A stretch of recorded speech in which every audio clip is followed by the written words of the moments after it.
Hello, welcome back to Neurospicy Nursing. Today we're going over immunological conditions. Um, as a preface for this video, I will be putting out another lecture video about innate versus adaptive immunity, kind of what that is, and the full vaccine schedule for pediatrics. So, yeah, let's get on into this lecture. Okay, so antibodies. Antibodies, they help neutralize pathogens, tag those pathogens for destruction. They trigger the immune response. They help produce B cells. It's a whole bunch of stuff that they do. But all in all, remember that our antibodies are our immune system's precise weapons.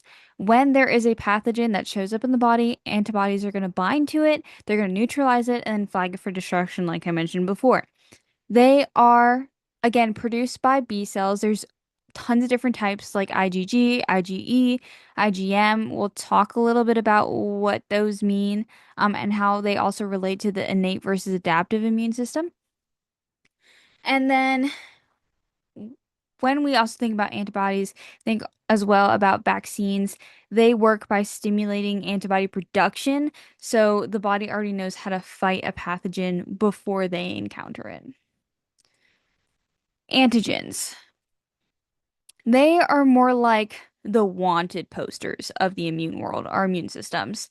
They're substances that the body is going to recognize as foreign, and that's what's going to help trigger the antibody production and activate T cells.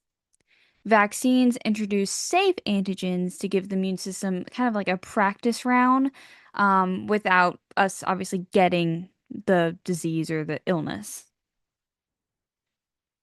Antitoxins are antibodies that are specifically designed to neutralize toxins. They're going to bind to harmful toxins to make them inactive. It's the whole basis of toxoid vaccines. We're going to talk about it, but tetanus is a toxoid vaccine where the toxin is then modified so it can't cause harm, but it still kind of trains the immune system like, hey, here's the toxin, learn it so you know what to do with it. Toxoids. Like I mentioned, they are chemically modified toxins, so they are safe, but they're going to still trigger an immune response. So safe to have in the body, not going to make you sick, but it's going to cause your immune system to be like, hey, we recognize these things now. We know how to basically get rid of it. So after you get vaccinated, the immune system learns how to neutralize that toxin if there is ever an exposure, like diphtheria or tetanus, like I mentioned before. So live vaccines that are attenuated live vaccines are basically a weakened version of a virus. So live viruses, so if they are immunocompromised, they can't have live viruses. They create strong and long-lasting immunity because they mimic a natural infection. But here's the key and the most important thing that you guys have to remember. Since they are still alive, again, if a patient is immunocompromised, they are not appropriate to give. Cocooning. Cocooning is basically a strategy where everyone around a vulnerable infant, patient, immunocompromised person is going to get vaccinated. A really, really good example is RSV. Everyone who's around a newborn baby getting an RSV vaccine to help not transmit RSV to that baby is a method of cocooning. But basically, the whole idea is that you kind of create a protective bubble so that the high risk individual themselves is not going to be exposed to that illness or disease. Immunoglobulin therapy is providing an already ready-made antibodies from a donor plasma, and then it's given either IV or IM, and it just helps patients who can't mount their own immune response or can't create their own immune response, like those who have immune deficiencies or certain infections that they just can't get over. Like this could potentially be used for someone who has had, let's say they had all their vaccines, they got measles, and if you don't know, measles kind of wipes out all of your immunity to everything else. If they can start developing immunity again, this is something that they can get after the fact to just kind of help build their immune system back up, as long as the measles didn't do like full-blown damage to their immune system. All right, immunobiologics, tools to help manipulate our immune system. I know that sounds very strange. Why are we manipulating our immune system? It's just because we want to either suppress or enhance immunity. A great example of this is monoclonal antibodies, and they are going to target specific pathogens. The RSV vaccine is a really, really great example of a monoclonal antibody, and it's used as a preventative for RSV. So if they currently have RSV, can't give them this, but it's used to help prevent RSV. Immunizations. I can never say that word, guys. Sorry. So these are going to train the immune system to create antibodies and what we call memory cells. It's going to help prevent diseases in the future, hopefully, as long as, you know, you can develop titers. I'll give you guys a good example. Hep B is something that I really am not able to develop titers to. I am on my sixth injection now. I just got it yesterday, ironically, because I have hep, had the Hep B injection 5 other times and still have not developed titers at the ripe age of 25. And if I go and get this next one next month, and I still don't have titers, they're gonna try to put me on a three injection schedule, kind of a little bit closer, to see if I can hopefully develop titers. It's kind of insane that I don't have any, but immunization is to help contribute to that. It's why it's helpful. It's protecting the community. It's what we call herd immunity. We're going to talk about it a little bit in that other lecture video I said that I was going to post, but there's lots of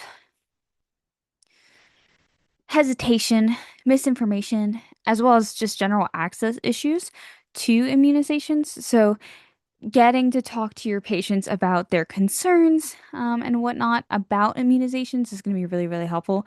Obviously, at a certain point, you're going to have to respect their decisions, but make sure that you at least get an understanding of why they may not want it and kind of their reasoning for it, right? Everyone has the right to decline, right? That's bodily autonomy, but especially for parents, right? Because they have the say so over their children. They get to say yes and no to whatever they decide to choose for their children.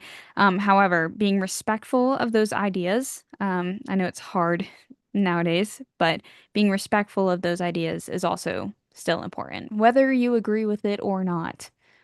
All right, vaccine types. Lots of different vaccine types.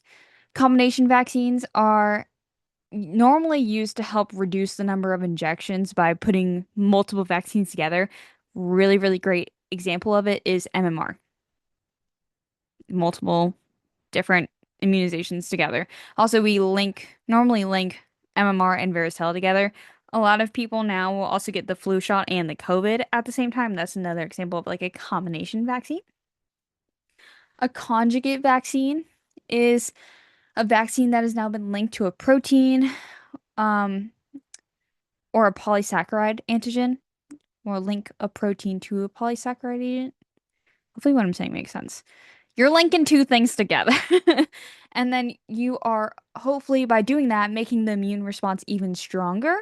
This is really, really great in infants, like in HIV. And hopefully, you guys know what I'm talking about. But HIV can help prevent um, certain respiratory infections. So that would be helpful. All right. Monovalent, it's only targeting one specific type, like just COVID. And then polyvalent, multiple strains like the flu. For example, every flu season, because remember there's a new season, I talked about it in the last lecture, how you can technically get if you had a birthday or something in February, and then there's a new season, you can technically get an injection in the same year. If it's like February and then October, that's technically a new flu season. Polyvalent, the injections here are supposed to have different strains. Sorry about that. Different strains of the flu in it, like A, B, and there's another flu type. All right, vaccine considerations. Biggest consideration, allergic reaction. Biggest one. For some of them, there's other ones like, are they immunocompromised? Can we give them live vaccines? Are they allergic to certain things like eggs? Depending on the vaccine, they may not be able to have it because of eggs, or if they have a salmon allergy for some, forget which one that is, but if they have a fish allergy, they may not be able to have certain injections. And then precautions.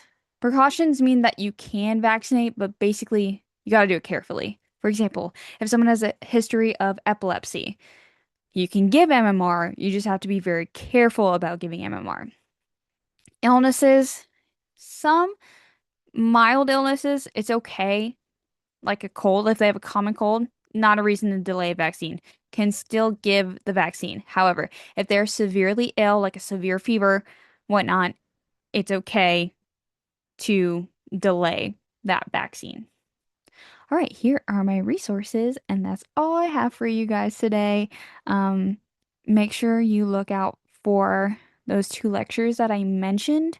Again, that vaccine schedule, as well as going into innate versus adaptive immunity, and a little bit of passive and herd immunity is going to be in that lecture video as well. All right, thank you so much, and have a great day. Bye.